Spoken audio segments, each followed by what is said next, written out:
Did you know Chicago had castles? And this one was supposedly constructed in just 3 years, from 1882 to 1885, by the Cobb and Frost firm, which we have gone over. We know that they are characters as well. The castle in Chicago, destroyed in 1950. The thing was only 65 years old.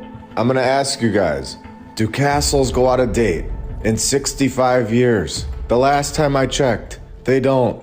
I mean, even the houses that we build today with their vinyl siding that fall off once a year when the wind blows. These houses don't even go out of date in just 65 years. Yet, a massive castle thrown together in 3 years in the 1800s that looks like it's straight out of a Disney movie. That one goes out of style in just 65 years. They must have looked at it with disgust in that time period. Their standards were just so high while riding around on their donkeys, located in Chicago, Illinois. While they're also over there, just a couple blocks down, gifting old world hotels, all pinned to this Potter Palmer guy. It's amazing. What a time to be alive in the 1800s. You get free hotels and castles everywhere. You know what? I was thinking about it. Let's just go see what this Levi Leiter guy was all about. He also got to live in an old world mansion. They tell us that this one was constructed in 1891. That's the only construction details that they give us on this mansion, where we have seen in previous episodes that they know all about the year -300, over 2,300 years ago. They give us these ridiculous stories about construction, but in 1891, there's nothing. The 55-room marble stairway with a great hall mansion was, of course, taken over by the US government and then demolished just 56 years after it was built because there was nothing to see there. No. And this whole project, we are told, started in 1891, where the old world building that had white marble ceilings, an elaborate fireplace, carved woodwork, because this was very normal stuff in the 1800s. Anybody could have done that. They don't even care to mention who that would have been. They knocked out that hand-carved woodwork that they only needed for 56 years. They start the project in 1891, where he buys the land on June 12th. We are being told that they still haven't started the construction because they finally get the permit. We already know this thing is done in 1893, so they better get going on it. We only got 18 months to work with now. So they get this Theo guy picked out, where they give us a list of other buildings to investigate because this St. Thomas Church is also destroyed. So we get stained glass windows, a marble stairway, hand-carved woodwork, marble ceilings with zero information as to where all of this material even came from. We are told, and we are supposed to believe, that this 55-room masterpiece is done in less than 18 months. When they tell us it was done at some point in 1893, where they decide that it's just not cutting it anymore, and they all agree to knock it down just 56 years later. In a realistic world where everybody is thinking logically, this is a story for a baby. We don't build places today in 18 months and then knock them down in just 56 years. And they didn't do that in the 1800s either. This building was here much longer than we are being told. And this very wealthy individual was clearly a part of a group that allowed him to occupy this old world mansion. And then this is where they give us a clue for us to dig deeper. The clue is Theo Chandler, where they tell us that he designed this castle that got destroyed after just 56 years of use. Well, he also had a few other things attached to his name that should open a few eyes. First of all, he is off supposedly designing a brand new castle in New Castle County, and they name it the Courthouse. A new castle located in a county called New Castle in the USA, where it only got to stand for 40 years. At this point, alarms should be going off. A very clear pattern with these specific characters, where they are pinned to these old world buildings that hold narratives of incredible construction projects that are being destroyed after such a short amount of time. If we are advancing and times are easier now, we are better at construction now versus the 1800s. Why would they be knocking these type of structures down after just 40 years when we are clearly more advanced in the 1800s in nearly every single aspect, including training processes? We have established construction teams. We have incredible equipment, tools, and resources. And we would never do this. We would never knock this building down after just 40 years. Our towns build the ugliest buildings with basic materials and basic boring 90-degree angles. They look like boxes. Yet when the 1800s supposedly built a courthouse, it's a masterpiece that they could afford to and all agree to knock down. It's completely backwards and it isn't logical. Something much deeper is going on. And we know here that these are destruction projects to remove buildings that were previously here, built by a much more advanced civilization, and not built by Theo, while he's over there directing the project from inside his wagon carriage behind his horse on the dirt road. So let's take a look at what's really being said here. The building stood for just 40 years, which we know here that is not true. It was here much longer than that, and I need to make that clear. But they say that this was the best known building in the city, adding to the point that nobody would ever knock this thing down. The best known building in the city? After just 40 years? That's the time to blow it up?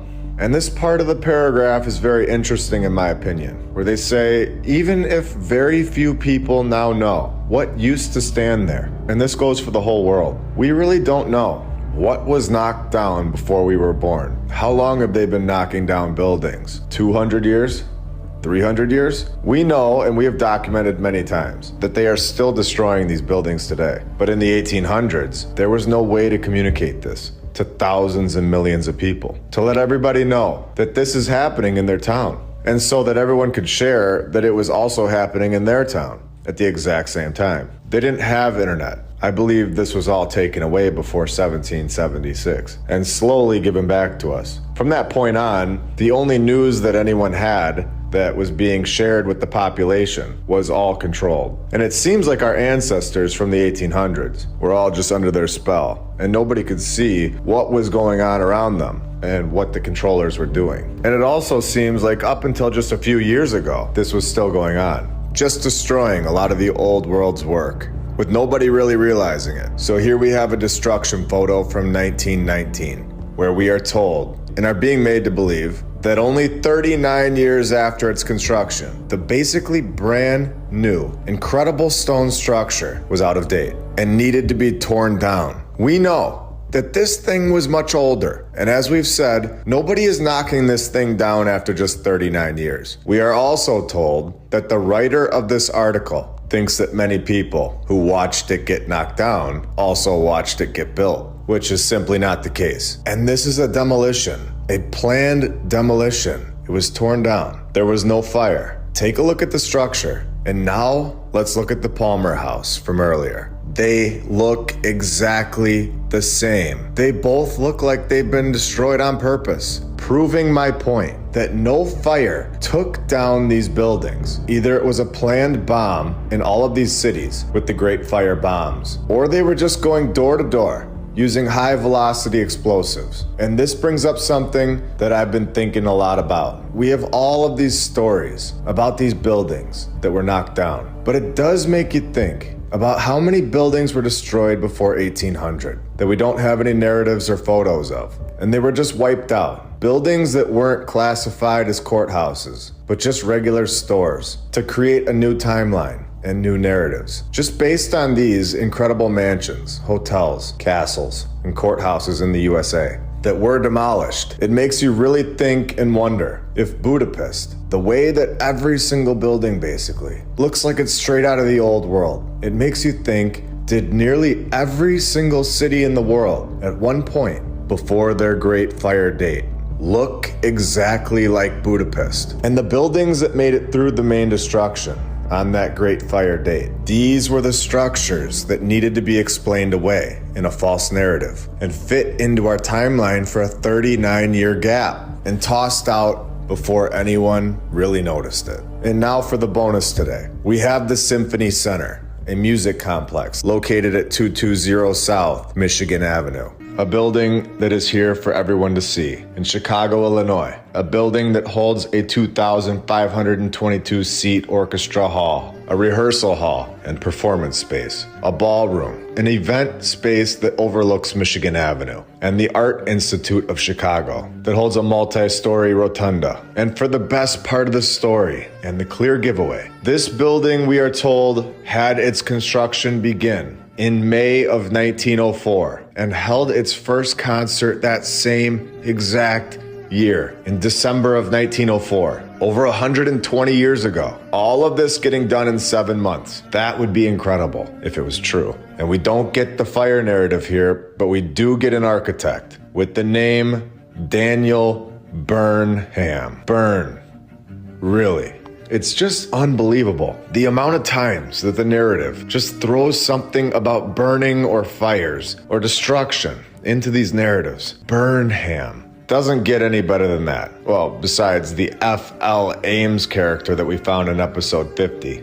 Things that nobody noticed before, but they are very clear to us now, thankfully. Now, with a name like that attached to this kind of building, built in 7 months, 120 years ago, I think that qualifies for an investigation of Mr. Burnham, where he is pinned as a repeated failure. And I know I've seen this movie before, when they tell us that Abe Lincoln failed at everything and then became a hero. It has been used many, many times by the narrator. They pin this Byrne guy as the creator of the tallest building in Chicago in 1881, the Montauk Building, where in 1881, forget about sleep, forget about freezing winters, get your horses to the site and get this building done. Built in a year, from 1882 to 1883. This thing is done. The tallest building in Chicago. And you know what they gotta do? They gotta knock it down in 1902. That is literally 19 years later. Is anybody on the fence at this point? Well, if you are, this is gonna help you get off the fence and over to our side. Let's have some fun. The guy with fire in his name, Burnham, went on to build more of the first American skyscrapers, such as the Masonic Temple Building in Chicago, measuring 21 stories, 302 feet. This character knocked this thing out from 1891 to 1892. This was simple stuff back then. And knocking it down in 1939. But they could knock that one down because they had a new location and opened that one up in 1926, supposedly. And this new one holds the deadliest theater fire and the deadliest single building fire in U.S. history. After this fire killed 600 people. So we get the fire and the destruction of lives, where they say that this doubled the death toll of the Chicago Great Fire, which is weird because according to the National Geographic Society, the Chicago Great Fire destroyed 17,500 buildings. Only 120 bodies were recovered and 300 people died, where we can all do the math and see that this does not add up for one building to hold more deaths than 17,500 buildings, and that there is a massive, massive lie just waiting for all of us to uncover it.